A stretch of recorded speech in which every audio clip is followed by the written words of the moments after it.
بسم اللہ الرحمن الرحیم۔ السلام علیکم۔ یہ کاشانۂ بصیرت کا آڈیو بک سیکشن ہے۔ اس وقت آپ جو کتاب سننے کی سعادت حاصل کر رہے ہیں وہ ہے انسان کامل۔ اس کے لکھنے والے کا نام ہے استاد شہید مرتضیٰ مطہری۔ اس کا دوسرا پارٹ ملاحظہ فرمائیے۔ کامل اور غیر کامل انسان۔ بسم اللہ الرحمن الرحیم۔ الحمدللہ رب العالمین بارئ الخلائق اجمعین، والصلاة والسلام علی عبداللہ ورسولہ وحبیبہ وصفیہ وحافظ سرہ ومبلغ رسالتہ سیدنا و نبینا و مولانا ابی القاسم محمد صلی اللہ علیہ وآلہ الطیبین الطاہرین المعصومین۔ اما بعد فقد قال اللہ الحمید فی القرآن المجید وَإِذِ ابْتَلَىٰ إِبْرَاهِيمَ رَبُّهُ بِكَلِمَاتٍ فَأَتَمَّهُنَّ قَالَ إِنِّي جَاعِلُكَ لِلنَّاسِ إِمَامًا قَالَ وَمِنْ ذُرِّيَّتِي قَالَ لَا يَنَالُ عَهْدِ الظَّالِمِينَ۔ جب ابراہیم علیہ السلام کو ان کے پروردگار نے چند باتوں میں آزمایا اور وہ انہوں نے پوری کر دی تو خدا نے فرمایا میں تمہیں لوگوں کا امام بناتا ہوں۔ انہوں نے عرض کیا کہ بار الہ میری ذریت میں سے بھی امام مقرر فرما۔ خدا نے فرمایا کہ میرا یہ عہدہ ستمگروں کو نہیں ملے گا۔ یہ تھی سورہ بقرہ کی آیت نمبر 124۔ ہمارا موضوع بحث ہے اسلام کے نقطۂ نگاہ سے کامل انسان۔ کامل انسان سے مراد وہ انسان ہے جو دوسرے انسانوں کے لیے نمونہ اور ان کے مقابلے میں اعلیٰ اور ارفع ہو۔ اب آپ اس کو جن الفاظ سے بھی چاہیں تعبیر کریں۔ بہت سی دوسری چیزوں کی طرح انسان بھی کامل اور غیر کامل بلکہ معیوب اور سالم ہوتا ہے، یعنی انسان معیوب بھی ہوتے ہیں اور سالم بھی ہوتے ہیں۔ پھر سالم انسان کی بھی دو قسمیں ہیں۔ نمبر 1 سالم انسان جو کامل ہوتا ہے، نمبر 2 سالم انسان جو غیر کامل ہوتا ہے۔ اسلام کے نقطۂ نگاہ سے کامل یا مثالی انسان کا پہچاننا ہم مسلمانوں پر اس لیے واجب اور لازم ہے کیونکہ وہ عالم انسانیت کے لیے نمونے اور مثال کا حکم رکھتا، یعنی اگر ہم کامل مسلمان بننا چاہیں کیونکہ اسلام ہمیں کامل انسان بنانا چاہتا ہے اور اپنے آپ کو انسانی کمال کے درجے تک پہنچانا چاہیں تو فقط اسلامی تعلیم و تربیت کے تحت ہی ممکن ہے۔ چنانچہ ہمیں جاننا چاہیے کہ کامل انسان کیسا ہوتا ہے۔ کامل انسان کا چہرہ یعنی اس کا روحانی اور معنوی چہرہ کیسا ہوتا ہے، کامل انسان کا معنوی وجود کیسا ہوتا ہے اور کامل انسان کی خصوصیات کیا ہوتی ہیں، تاکہ ہم اپنے معاشرے، اپنے افراد اور خود اپنے آپ کو بھی ویسا ہی بنائیں۔ لیکن اگر ہم اسلام کی نظر میں ایک کامل انسان کو نہ پہچانیں تو ہم اسلام کی روح سے قطعاً ایک تمام اور کامل مسلمان یا دوسرے لفظوں میں ایک کامل انسان نہیں بن سکتے، خواہ وہ کاملیت اعتباری ہی کیوں نہ ہو۔ اسلام کی روح سے کامل انسان کو پہچاننے کا معیار۔ اسلام کے نقطۂ نگاہ کے مطابق کامل انسان کو پہچاننے کے دو طریقے ہیں۔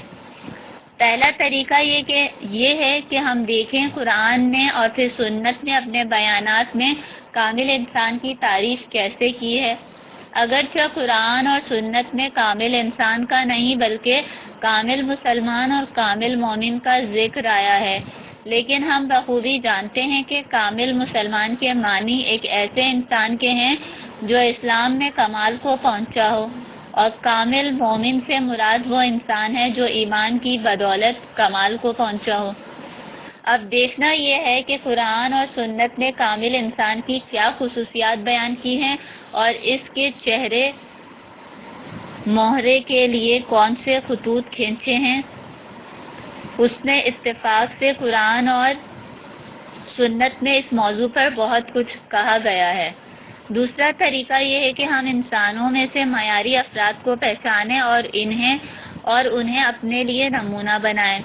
ان افراد کو جن کے بارے میں ہمیں اطمینان ہو کہ وہ درجہ کمال پر پہنچ چکے ہیں، انہوں نے اپنے آپ کو اسی انداز میں ڈھالا ہے جیسے خدا چاہتا ہے اور جیسے اسلام چاہتا ہے، یعنی وہ معیاری شخصیت کے مالک اور کامل انسان بن گئے ہیں۔ اسلام کا مطلوبہ کامل انسان فقط ایک تصوراتی، خیالی اور ذہنی انسان نہیں کہ جس کا کوئی ظاہری وجود نہ ہو۔ ایسا اس لیے نہیں کہ بہت سے افراد ایسے گزرے ہیں جو انسانیت کے بلند ترین مدارج پر فائز ہوئے یا اس سے ایک یا دو درجے نیچے تک پہنچے۔ خود حضرت رسول اکرم صلی اللہ علیہ وآلہ وسلم اسلام کے کامل انسان کا ایک نمونہ ہے، اور امام علی علیہ السلام کامل انسان کا ایک اور نمونہ ہے۔ اس لیے علی علیہ السلام کی پہچان اسلام میں کامل انسان کی پہچان ہے، لیکن یہ علی علیہ السلام کی پہچان ہونی چاہیے، نہ کہ یہ ان کے نام و نسب سے ان کی رسمی پہچان ہو۔ بعض اوقات ایک انسان علی علیہ السلام کو شناختی کارڈ کے اندراجات کی حد تک ہی پہچانتا ہے، یعنی ان کا نام علی علیہ السلام تھا، وہ ابو طالب کے بیٹے تھے اور ابو طالب عبد المطلب کے بیٹے تھے۔ مزید یہ کہ علی علیہ السلام کی والدہ فاطمہ بنت اسد بن عبد العزا تھیں یا عبد الورا تھی، وہ فاطمہ زہرا کے شوہر اور حسن و حسین کے والد تھے۔ بہت ہوا تو یہ جان لیا کہ علی علیہ السلام کس سال میں پیدا ہوئے، کس سال میں شہید ہوئے، اور انہوں نے کون کون سی جنگیں لڑی تھیں۔ یہ سب باتیں شناختی کارڈ کی سی پہچان میں آتی ہیں۔ یعنی اگر ہم علی علیہ السلام کے ایک شناختی کارڈ جاری کرنا چاہیں تو اس کے لیے ان کے یہی کوائف معلوم کرنا ضروری ہوں گے، یعنی یہ علی علیہ السلام کی یعنی اسلام کے کامل انسان کی پہچان نہیں ہوگی، کیونکہ علی علیہ السلام کی پہچان کے معنی ان کے شخص کی پہچان نہیں بلکہ ان کی شخصیت کی پہچان ہے۔ گویا کہ ہمارے لیے علی علیہ السلام کی جامع شخصیت کا جس حد تک پہچاننا ممکن ہو، اتنا ہی ہم نے اسلام کے ایک کامل انسان کو پہچانا ہے۔ پھر جہاں تک ہم اس کامل انسان کو اپنے لیے نمونہ قرار دیں، اس کی راہ پر چلیں اور زبانی نہیں عملی طور پر اسے اپنا امام اور پیشوا قرار دیں، خود اس کے تابع اور پیرو بنیں اور ہمیشہ کوشش کریں کہ اپنے آپ کو اس نمونے کے طرز پر ڈھالیں، تو پھر ہم اس کامل انسان کے شیعہ کہلا سکتے ہیں۔ چونکہ بقول شہید ثانی، شیعہ وہ ہے جو امام علی علیہ السلام کی مشائیت کرے۔ کتاب المناقب کتاب الوقت میں یہ بتایا گیا ہے۔ کوئی انسان فقط زبانی تعریفیں کرنے اور تعلق جتانے سے شیعہ نہیں بن جاتا، بلکہ شیعہ تو امام علی علیہ السلام کی مشائیت سے بنتا ہے۔ مشائیت کے معنی ہمراہ ہونے کے ہیں۔ جیسا کہ کوئی کہیں جانے لگتا ہے تو آپ اس کی مشائیت کرتے ہیں، اس کے ہمراہ ہوتے ہیں اور اس کے پیچھے پیچھے چلتے ہیں۔ کسی کے ہمراہ ہو کر اس طرح چلنے کو مشائیت کہتے ہیں۔ شیعہ علی علیہ السلام کے معنی بھی علی علیہ السلام کی عملی طور پر مشائیت کرنے والے کے ہیں۔ پس معلوم ہوا کہ کامل انسان کو پہچاننے کے دو طریقے ہیں، اور اس کے ساتھ ہی ہمیں اس پہچان کے مفاد کا بھی علم ہو گیا ہے۔ لیکن یہ فقط ایک فلسفیانہ اور عملی بحث نہیں ہے کہ اس کا ماحصل محض ایک علمی نقطہ ہو، بلکہ اس کا ایک عملی پہلو بھی ہے، اور اگر ہم اسلام کے کامل انسان کو قرآن کے بیان سے یا قرآن کی پروردہ شخصیتوں کی شناخت کے ذریعے سے یہ پہچانیں تو ہم اسلام کے معین کردہ راستے پر نہیں چل سکتے، حقیقی اور سچے مسلمان نہیں بن سکتے، اور ہمارا معاشرہ ایک اسلامی معاشرہ نہیں بن سکتا۔ لہذا ہمارے لیے ضروری ہے کہ ہم اسلام کے کامل اور بلند مرتبہ انسان کو پہچانیں۔ کامل سے کیا مراد ہے؟ یہاں ذہن میں یہ سوال آتا ہے، در حقیقت کامل کے معنی کیا ہیں؟ بعض چیزیں بہت واضح ہوتی ہیں، لیکن جب انسان غور کرتا ہے تو اسے پتہ چلتا ہے کہ دراصل ایسا نہیں ہے، اور اس واضح چیز کے لیے بہت سی مشکل اور غیر واضح چیزوں کے مقابلے میں کچھ زیادہ وضاحت کی ضرورت ہے۔ عربی زبان میں کمال اور تمام دو الگ الگ الفاظ ہیں جو اپنے مفہوم میں ایک دوسرے کے نزدیک تو ہیں لیکن بعینہ ایک جیسے نہیں ہیں۔ البتہ ان دونوں الفاظ کی ضد میں ایک ہی لفظ آتا ہے، چنانچہ عربی زبان میں ان کی ضد کے مفہوم میں ایک سے زیادہ لفظ موجود نہیں، اور وہی لفظ کبھی ان میں سے ایک کی ضد کے طور پر استعمال ہوتا ہے اور کبھی دوسرے کی ضد کے طور پر استعمال ہوتا ہے۔ جہاں تک فارسی کا تعلق ہے، اس میں خود یہ دو الفاظ بھی نہیں ہیں، اس لیے فارسی میں بھی یہی عربی الفاظ استعمال ہوتے ہیں۔ عربی کے ان دو الفاظ میں سے کمال اور دوسرا تمام ہے۔ پھر عربی میں بھی ان دو الفاظ کی بجائے بعض اوقات کامل کہا جاتا ہے اور بعض اوقات تام کہا جاتا ہے، تام کہا جاتا ہے، لیکن ان کے مقابلے میں ان کے برعکس جو لفظ بولا جاتا ہے وہ ہے ناقص۔ مثلا کہا جاتا ہے کہ یہ کامل ہے اور وہ ناقص ہے، یا کہا جاتا ہے کہ یہ چیز تام یعنی تمام ہے اور وہ ناقص ہے۔ قرآن مجید کی ایک آیت میں یہ دونوں الفاظ استعمال ہوئے ہیں۔ آج کے دن میں نے تمہارے لیے دین کو کامل کر دیا اور تم پر اپنی نعمت تمام کر دی۔ یہ تھی سورہ مائدہ کی آیت نمبر 3۔ قرآن مجید نے یہ نہیں فرمایا کہ اتممت لکم دینکم، کیونکہ اگر اتممت لکم دینکم فرماتا تو یہ عربی قواعد کی روح سے درست نہ ہوتا۔ اسی طرح یہ بھی نہیں فرمایا کہ اکملت لکم نعمتی، بلکہ فرمایا ہے کہ اتممت علیکم نعمتی۔ اکملت اور اتممت میں فرق۔ اب سوال یہ ہے کہ ان دونوں الفاظ میں فرق کیا ہے؟ اگر ہم ان دونوں کا باہمی فرق بیان نہ کریں تو اپنی بحث شروع نہیں کر سکتے، کیونکہ ہماری بحث کی ابتدا ان دو لفظوں کے معنی سمجھنے ہی سے ہوتی ہے۔ تمام اس موقع پر کہا جاتا ہے جب ایک چیز میں وہ سب کچھ وجود میں آ چکا ہو جو بنیادی طور پر اس کے لیے لازم ہو، یعنی اگر اس میں بعض چیزیں وجود میں نہ آئی ہوں تو بنیادی طور پر یہ چیز اپنی ماہیت میں ناقص ہے، کیونکہ اس کا تمام یعنی پورا جسم وجود میں نہیں آیا، بلکہ اس کا کچھ حصہ وجود میں آیا ہے اور اس میں کچھ کسر باقی ہے، یعنی کہا جا سکتا ہے کہ اس کا نصف وجود ہے، اس کا تہائی حصہ موجود ہے یا اس کا 2/3 حصہ موجود ہے، وغیرہ وغیرہ۔ مثلا اگر ایک بلڈنگ یا مسجد ایک نقشے کے مطابق تعمیر کی جانی ہو اور اگر مسجد بنائی جائے تو اس کے لیے ایک ہال کی ضرورت ہوگی، پھر اس ہال کو دیواروں، دروازوں، چھت اور بہت سی چیزیں درکار ہوں گی۔ اسی طرح جب تک ایک بلڈنگ کو وہ تمام چیزیں میسر نہ ہو جائیں جن کی اسے حاجت ہے، اس سے استفادہ نہیں کیا جا سکتا۔ جن چیزوں کے نہ ہونے سے وہ بلڈنگ مکمل نہیں ہوتی، جب وہ مہیا ہو جائیں تو کہا جاتا ہے کہ یہ بلڈنگ تام یا تمام ہے، اور تمام کے بالمقابل صورت کو ناقص کہتے ہیں۔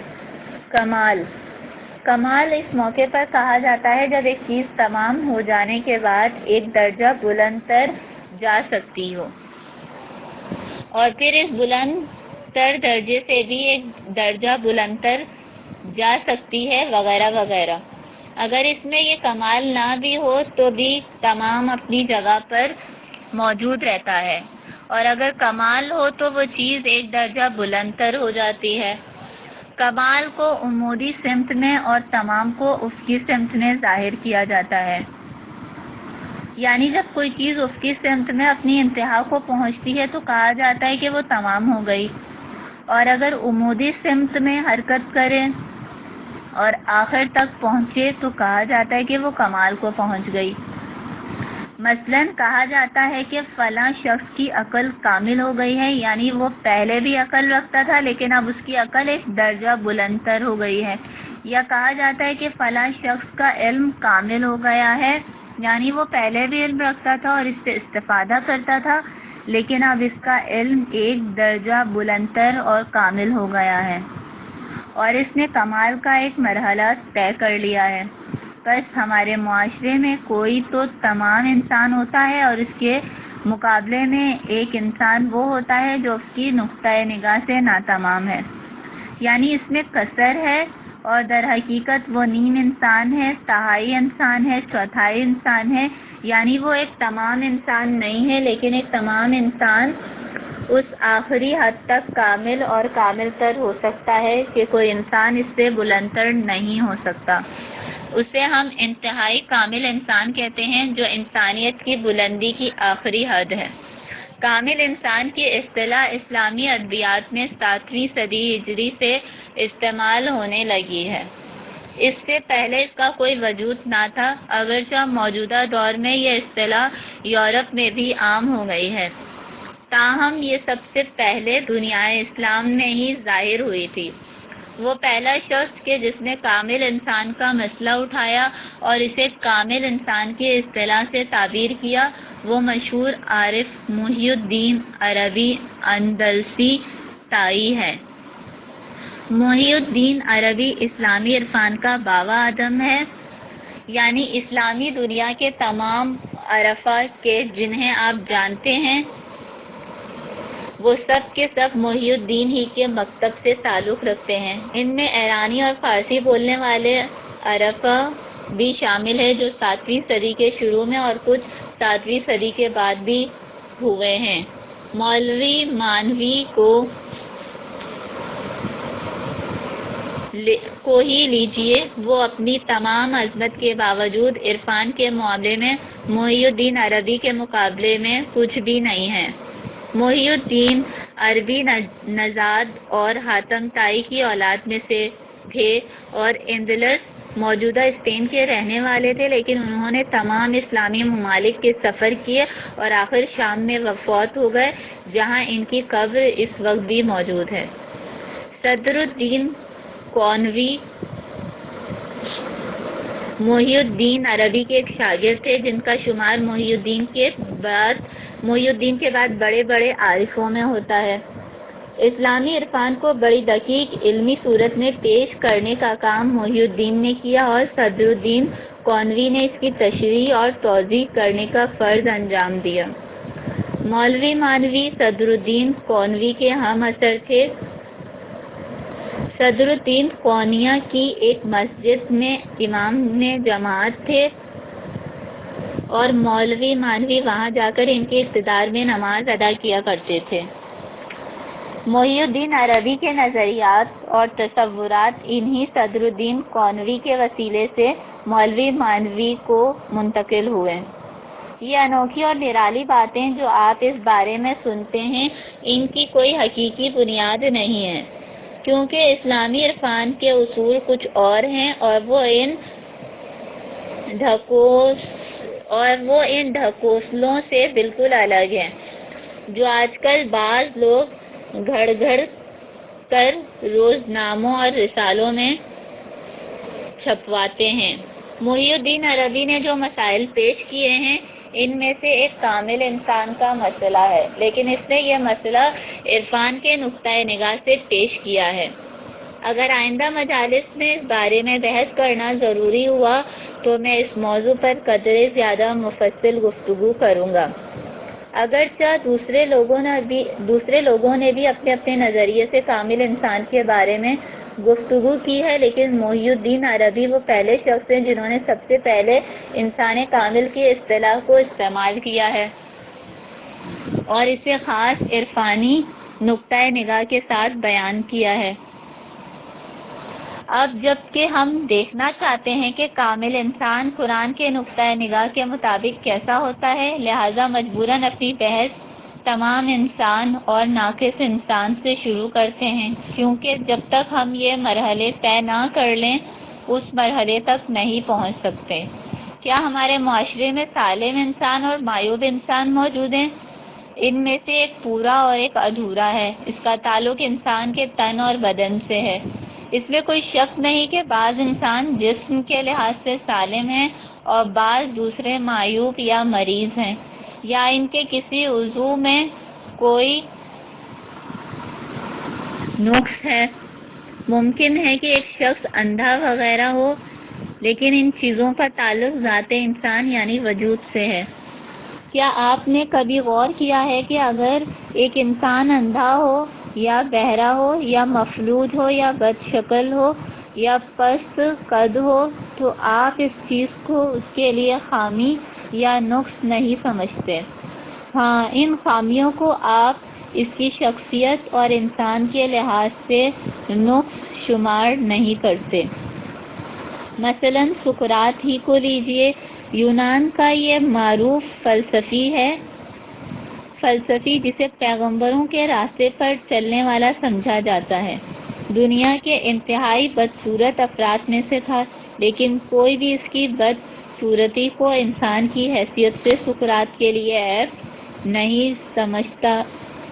یا جیسا کہ ابوالعلا معری نابینا تھا اور خود ہمارے زمانے میں ڈاکٹر طٰہٰ حسین بھی نابینا تھے، کیا یہ اندھا پن جو اس کے جسم اور شخص یعنی وجود کا عیب ہے، یہ اس کی شخصیت کا عیب اور نقص بھی شمار ہوتا ہے؟ نہیں، ایسا نہیں۔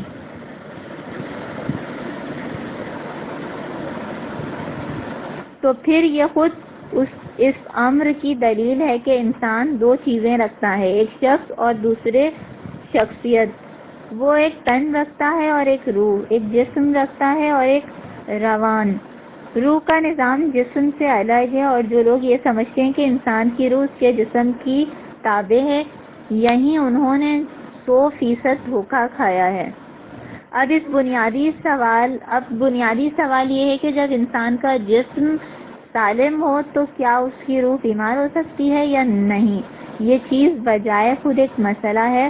جو لوگ روح اور اس کی حقیقت کے منکر ہیں اور انسان کے تمام روحانی خواص کو اس کے سلسلہ اعصاب کا براہ راست اور بلا واسطہ نتیجہ سمجھتے ہیں، ان کے نظریے کے مطابق ہر چیز جسم کے تابع ہے اور روح کوئی اختیار نہیں رکھتی۔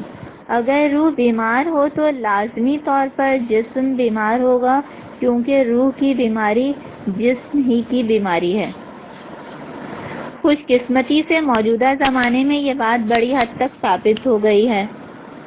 یعنی ممکن ہے کہ ایک انسان جس خون کے سفید اور سرخ خلیوں کی تعداد، سلسلہ اعصاب، بدن کی حیاتین اور میٹابولزم کے لحاظ سے بالکل صحیح اور سالم ہو، یہاں تک کہ ماہر طب اور ماہر ادویات کی رائے کے مطابق یعنی طبی اور عصبی لحاظ سے بھی رتی بھر بیماری نہ رکھتا ہو، لیکن اس کے باوجود نفسیاتی نقطۂ نگاہ سے بیمار ہو۔ مثلاً آج کل کے اصطلاح میں اسے عقدہ روانی یعنی نفسیاتی گرہ کمپلیکس کا مرض لاحق ہو۔ جو انسان عقدہ روانی رکھتا ہو، اس کے بارے میں آج کل کا علم بتاتا ہے کہ وہ واقعی بیمار ہے، یعنی بغیر اس کے کہ اس کے جسمانی نظام میں کوئی خلل واقع ہو، اس کے نفسیاتی نظام میں خلل پیدا ہو گیا ہے۔